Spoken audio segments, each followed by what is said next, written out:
কেউ কথা রাখেনি। 33 বছর কাটল, কেউ কথা রাখেনি। ছেলেবেলায় এক বষ্টমী তার আগমনী গান হঠাৎ থামিয়ে বলেছিল, শুক্লা দ্বাদশীর দিন অন্তরাটুকু শুনিয়ে যাবে। তারপর কত চন্দ্রভোগ অমাবস্যা চলে গেল, কিন্তু সেই বষ্টমী আর এলো না। 25 বছর প্রতীক্ষায় আছি।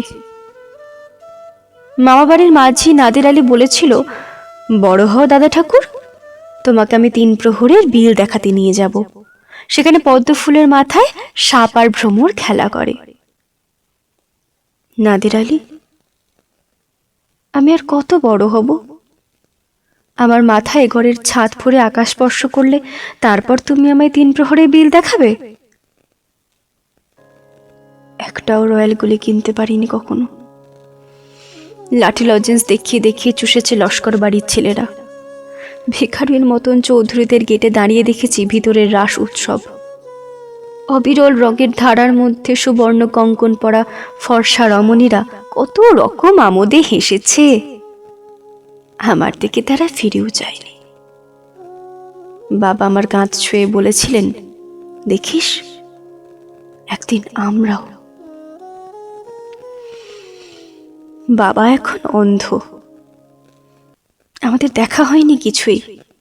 সেই রয়্যালগুলি, সেই লাঠি লজেন্স, সেই রাস উৎসব আমায় কেউ ফিরিয়ে দেবে না।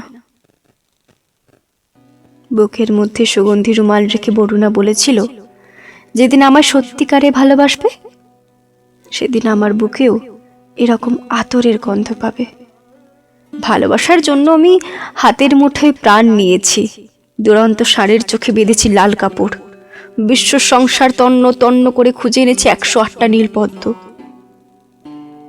তবু কথা রাখেনি বরুণা। এখন তার বুকে শুধুই মাংসের গন্ধ। এখনো সে যে কোনো নারী। কেউ কথা রাখেনি। 33 বছর কাটল,